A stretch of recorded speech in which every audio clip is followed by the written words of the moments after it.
Let's take some calls. What do you got, Dusty? Okay. Tricia from Greenwich, Connecticut. Tricia, how you doing? What's your question? Great. My question is to both of you. How do you explain Trump's growing popularity as well as donations in spite of all these indictments? And I'll take your answer off the phone. Thank you. Thank you, Bill. Well, Trump he's not popular across the board. He's popular with the MAGA people who are very loyal. I mean, it's the most loyal cadre I've seen in quite some time. But independent Americans, which will decide the 24 election, they're not sold on Donald Trump, largely because of the chaos that follows him.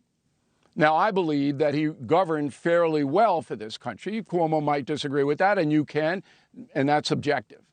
But I wouldn't say that Trump has broken out in the popularity realm. He will probably win the Republican nomination, but he could get waxed in the general. Next. Okay, wait for this, because our next caller, Dusty from Jupiter, Florida. Really? Mm-hmm. Did they change their name because of you? They did. Dusty, what's your question? Hi. Hey, Chris, how's it going? You too, Bill. Hey, considering the political environment that we're in today, where each side of the aisle just wants to go after each other, when do you think this will ever end? And if so, and will we ever have a moderate politician elected as president in this country? Well, everything changes. Nobody knows that. But everything changes. It's about the catalyst. What I'm worried about is that it's going to take massive crisis, and I don't want to see that. God forbid. God forbid. But this game That's not a bad point. After 9/11, works too well. After 9/11, the country came together, and it was polarized after the Gore-Bush election.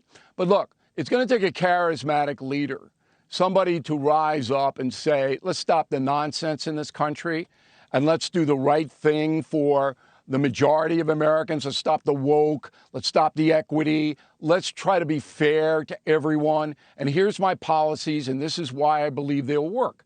If we could get a charismatic leader to do that, this country turns around real fast. If you look at history, we've had disastrous presidents like Jimmy Carter. Reagan turned it around. All right, so it's possible, but right now, Dusty is correct.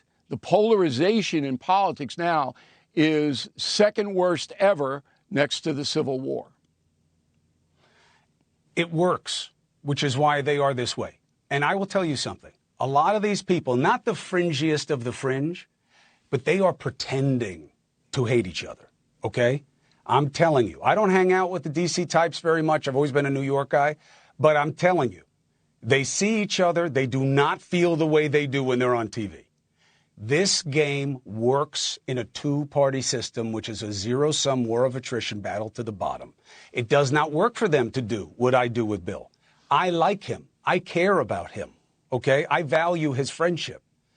I am not going to say whatever I can to destroy him. They do, because it works. And the system is the problem. Next. Okay, See, one more. that sets you apart from me, because I would say anything to destroy you, Cuomo. No, I know that. It's a joke. It's a jest. I can't believe we're not related. He's funny tonight. He's funny tonight. No Nice offense to hat. you, Chris. Yeah, I know love it the is. hat. Thank you, thank you. You're really funny tonight, I have to say. I don't know, Chris. He may have got you in the funny department. Martha. Please let it end. Martha from Martha from Orlando. Martha, what's your question? Hi, I love you, dear. You're the best in Channel 15. You're the best. Well, my question is for Bill. Bill, I'd like to know why you think that 80 years old is too old to be president. I'm 81 years old, white hair, looking good, and I could run circles around you 100 times. That's right, Martha. You tell him. Yeah, but that's not a high bar, Martha. So, run circles around me. It's not a high bar. I never said 80 years old is too old to be president. I said Joe Biden is not capable of being president, and that's my opinion, based upon his demeanor, his decision-making, and how he conducts himself on a day-to-day basis. He's on vacation, but how can you tell? He never works anyway. We put his schedule up on BillO'Reilly.com every day. There's nothing on it. He meets with some prime minister from Kazakhstan, and then he takes a nap. I mean, come on. This isn't exactly what we need right now in this country. We need a reformer. We need somebody to make the case. Biden won't talk to anybody. Hey, thank you for watching. Please go to newsnationnow.com, newsnationnow.com, and you can find News Nation on your television provider. And don't forget to click the red subscribe button down below. Then you will get more of News Nation's fact-driven coverage.